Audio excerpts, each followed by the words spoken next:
ಭಾರತದ ನಿಜವಾದ ವಾರಸುದಾರ doctor B R. Ambedkar. ಭಾರತದ ಇತಿಹಾಸದಲ್ಲಿ ಅನೇಕ ಮಹಾಪುರುಷರು ಜನಿಸಿ ನಾಡಿನ ಉದ್ಧಾರಕ್ಕೆ ತಮ್ಮ ಜೀವನವನ್ನೇ ಮುಡುಪಾಗಿಟ್ಟಿದ್ದಾರೆ. ಆದರೆ ಡಾಕ್ಟರ್ ಭೀಮರಾವ್ ರಾಮ್ಜಿ ಅಂಬೇಡ್ಕರ್ ಅವರಂತಹ ದೂರದೃಷ್ಟಿಯ, ಸಮಾನತೆಯ ಹರಿಕಾರ ಮತ್ತು ಸಂವಿಧಾನ ಶಿಲ್ಪಿ ಮತ್ತೊಬ್ಬರಿಲ್ಲ.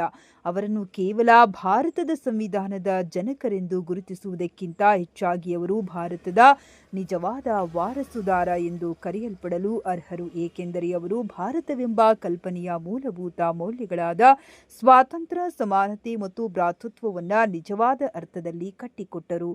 ಶೋಷಿತರ ಧ್ವನಿ ಮತ್ತು ಹೋರಾಟದ ಹಾದಿ. ಡಾಕ್ಟರ್ ಅಂಬೇಡ್ಕರ್ ಅವರು ತಮ್ಮ ಬಾಲ್ಯದಿಂದಲೇ ತೀವ್ರವಾದ ಜಾತಿ ತಾರತಮ್ಯ ಮತ್ತು ಅಸ್ಪೃಶ್ಯತೆಯ ಕಹಿ ಅನುಭವಗಳನ್ನು ಎದುರಿಸಿದರು. ಈ ವೈಯಕ್ತಿಕ ಅನುಭವಗಳು ಅವರನ್ನು ಕೇವಲ ಓರ್ವ ಮೇಧಾವಿಯಾಗಿ ರೂಪಿಸಲಿಲ್ಲ, ಬದಲಿಗೆ ಭಾರತೀಯ ಸಮಾಜದಲ್ಲಿ ಶತಮಾನಗಳಿಂದ ಬೇರೂರಿದ್ದ ಅಸಮಾನತೆಯ ವಿರುದ್ಧ ಧ್ವನಿ ಎತ್ತುವ ಒಬ್ಬ ಕ್ರಾಂತಿಕಾರಿ ನಾಯಕರನ್ನಾಗಿ ಪರಿವರ್ತಿಸಿತು. ಅವರು ಶಿಕ್ಷಣವನ್ನೇ ತಮ್ಮ ಆಯುಧವನ್ನಾಗಿ ಮಾಡಿಕೊಂಡರು. ವಿದೇಶಗಳಲ್ಲಿ ಉನ್ನತ ಶಿಕ್ಷಣ ಪಡೆದ ಅವರು ಜಗತ್ತಿನ ಅತ್ಯುತ್ತಮ ಬುದ್ಧಿಜೀವಿಗಳ ಸಾಲಿನಲ್ಲಿ ನಿಂತರು. ಆದರೂ ತಮ್ಮ ಜ್ಞಾನ ಮತ್ತು ಪ್ರತಿಭೆಯನ್ನು ಕೇವಲ ವೈಯಕ್ತಿಕ ಸಾಧನೆಗೆ ಬಳಸದೆ ಅದನ್ನು ಭಾರತದ ದೀನದಲಿತ ಸಮುದಾಯದ ಉದ್ಧಾರಕ್ಕಾಗಿ ಸಮರ್ಪಿಸಿದರು. ಮಹತ್ ಸತ್ಯಾಗ್ರಹ 1927 ಸಾರ್ವಜನಿಕ ಕೆರೆಗಳಲ್ಲಿ ನೀರು ಕುಡಿಯುವ ಹಕ್ಕಿಗಾಗಿ ನಡೆಸಿದ ಈ ಹೋರಾಟ ಕೇವಲ ನೀರಿನ ಹಕ್ಕಿಗಾಗಿರದೆ ಮಾನವ ಹಕ್ಕು ಮತ್ತು ಸಮಾನತೆಗಾಗಿ ಭಾರತದಲ್ಲಿ ನಡೆದ ಪ್ರಮುಖ ಚಳುವಳಿಯಾಗಿದೆ. ಪೂನಾ ಒಪ್ಪಂದ 1932 ದಲಿತರಿಗೆ ಪ್ರತ್ಯೇಕ ಮತದಾರರ ವರ್ಗವನ್ನು ವಿರೋಧಿಸಿ ಅವರ ರಾಜಕೀಯ ಪ್ರಾತಿನಿಧ್ಯವನ್ನು ಸಂರಕ್ಷಿಸಲು ಗಾಂಧೀಜಿಯವರೊಂದಿಗೆ ಒಪ್ಪಂದ ಮಾಡಿಕೊಂಡರು. ಇದು ಸಾಮಾಜಿಕ ನ್ಯಾಯದ ಹಾದಿಯಲ್ಲಿ ಒಂದು ಮಹತ್ವದ ತಿರುವು. ಈ ಹೋರಾಟಗಳ ಮೂಲಕ ಅಂಬೇಡ್ಕರ್ ಅವರು ಶೋಷಿತ ಸಮುದಾಯಗಳಿಗೆ ಕೇವಲ ರಾಜಕೀಯ ಹಕ್ಕುಗಳನ್ನು ಮಾತ್ರವಲ್ಲದೆ ಆತ್ಮಗೌರವದ ಬದುಕನ್ನು ನಡೆಸುವ ಘನತೆಯನ್ನು ತಂದುಕೊಟ್ಟರು. ಸಂವಿಧಾನ ಶಿಲ್ಪಿ. ಆಧುನಿಕ ಭಾರತದ ನೀಲಿನಕ್ಷೆ. ಡಾಕ್ಟರ್ ಅಂಬೇಡ್ಕರ್ ಅವರನ್ನು ಭಾರತದ ನಿಜವಾದ ವಾರಸುದಾರ ಎಂದು ಕರೆಯಲು ಮುಖ್ಯ ಕಾರಣವೇನೆಂದರೆ ಅವರು ಭಾರತದ ಸಂವಿಧಾನದ ಕರಡು ಸಮಿತಿಯ ಅಧ್ಯಕ್ಷರಾಗಿ ಮಾಡಿದ ಮಹತ್ತರ ಕಾರ್ಯ. ಅವರು ರಚಿಸಿದ ಭಾರತದ ಸಂವಿಧಾನವು ಕೇವಲ ಕಾನೂನುಗಳ ಸಂಗ್ರಹವಲ್ಲ, ಇದು ಆಧುನಿಕ ಭಾರತದ ಪ್ರಜಾಪ್ರಭುತ್ವದ ಆತ್ಮ ಮತ್ತು ಸಾಮಾಜಿಕ ನ್ಯಾಯದ ಅಡಿಪಾಯ. ಸಂವಿಧಾನದಲ್ಲಿ ಅಳವಡಿಸಲಾದ ಪ್ರಮುಖ ಅಂಶಗಳು ಅವರ ವಾರಸುದಾರಿಕೆಯನ್ನು ಸಾರುತ್ತವೆ. ಸಮಾನತೆ. ಸಂವಿಧಾನ 14, 15 ಮತ್ತು 16ನೇ ವಿಧಿಗಳ ಮೂಲಕ ಜಾತಿ, ಧರ್ಮ, ಲಿಂಗಗಳ ಆಧಾರದ ಮೇಲೆ ತಾರತಮ್ಯವನ್ನು ನಿಷೇಧಿಸಿ ಎಲ್ಲಾ ನಾಗರಿಕರಿಗೂ ಸಮಾನ ಸ್ಥಾನಮಾನವನ್ನು ನೀಡಿದರು. ಅಸ್ಪೃಶ್ಯತಾ ನಿಷೇಧ. ಆರ್ಟಿಕಲ್ 17 ಅಸ್ಪೃಶ್ಯತೆಯನ್ನು ಸಂಪೂರ್ಣವಾಗಿ ರದ್ದುಗೊಳಿಸಿ ಅದನ್ನು ಕಾನೂನು ಬಾಹಿರಗೊಳಿಸುವ ಮೂಲಕ ಸಾಮಾಜಿಕ ಕಳಂಕವನ್ನು ಅಳಿಸಿ ಹಾಕುವ ಐತಿಹಾಸಿಕ ಹೆಜ್ಜೆಯನ್ನಿಟ್ಟರು. ಮೀಸಲಾತಿ. ಶತಮಾನಗಳಿಂದ ಶೋಷಣೆಗೆ ಒಳಗಾದ ಸಮುದಾಯಗಳಿಗೆ ಸಾಮಾಜಿಕ ಮತ್ತು ಶೈಕ್ಷಣಿಕ ಸಮಾನತೆ ತರಲು ಮೀಸಲಾತಿ ಪದ್ಧತಿಯನ್ನ ಸಂವಿಧಾನದಲ್ಲಿ ಸೇರಿಸಿದರು.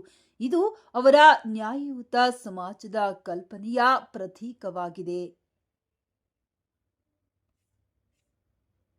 ಪ್ರತಿಯೊಬ್ಬ ಭಾರತೀಯರಿಗೂ ಮತದಾನದ ಹಕ್ಕನ್ನು ಯಾವುದೇ ಭೇದ ಭಾವವಿಲ್ಲದೆ ಒದಗಿಸಿ ಪ್ರಜಾಪ್ರಭುತ್ವದ ಅಡಿಪಾಯವನ್ನು ಗಟ್ಟಿಗೊಳಿಸಿದರು. ಈ ಸಂವಿಧಾನವು ಭಾರತೀಯ ಸಮಾಜವನ್ನು ಸಮಾನತೆ, ಸ್ವಾತಂತ್ರ್ಯ ಮತ್ತು ಭ್ರಾತೃತ್ವದ ಮೌಲ್ಯಗಳ ಮೇಲೆ ಪುನರ್ನಿರ್ಮಿಸಲು ಸಹಾಯ ಮಾಡಿತು. ಈ ಕಾರಣದಿಂದಲೇ ಭಾರತವನ್ನು ಈಗಲೂ ಒಂದು ವೈವಿಧ್ಯಮಯ ಪ್ರಜಾಪ್ರಭುತ್ವ ರಾಷ್ಟ್ರವಾಗಿ ಮುನ್ನಡೆಸಲು ಡಾಕ್ಟರ್ ಅಂಬೇಡ್ಕರ್ ಅವರ ಕೊಡುಗೆಯೇ ನಿಜವಾದ ಆಧಾರವಾಗಿದೆ.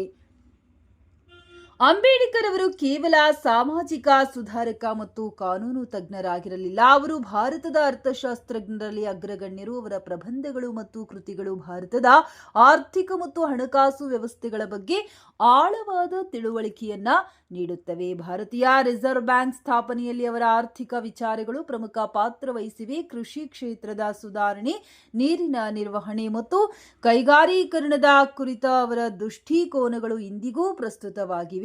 ಅವರು ಭೂಮಿ ಮತ್ತು ಸಂಪತ್ತಿನ ನ್ಯಾಯಯುತ ವಿತರಣೆಯಲ್ಲದೆ ಯಾವುದೇ ದೇಶವು ಪ್ರಗತಿ ಸಾಧಿಸಲು ಸಾಧ್ಯವಿಲ್ಲ ಎಂದು ಪ್ರತಿಪಾದಿಸಿದರು. ಈ ದಾರ್ಶನಿಕ ಮತ್ತು ಆರ್ಥಿಕ ಚಿಂತನೆಗಳು ಭಾರತದ ಭವಿಷ್ಯದ ಅಭಿವೃದ್ಧಿಗೆ ಹಾಕಿದ ದಿಟ್ಟ ಹೆಜ್ಜೆಗಳಾಗಿವೆ.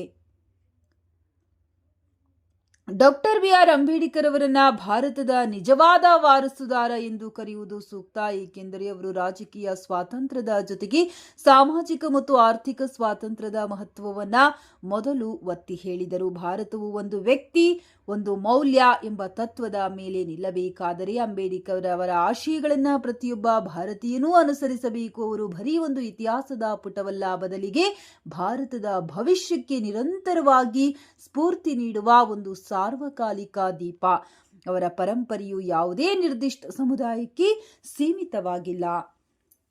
ಅದು ಇಡೀ ಭಾರತ ದೇಶದ ಸಮಾನತೆ ಮತ್ತು ಮಾನವ ಘನತೆಯ ಅಮೂಲ್ಯ ವಾರಸುದಾರಿಕೆಯಾಗಿದೆ. ಜೈ ಭೀಮ್.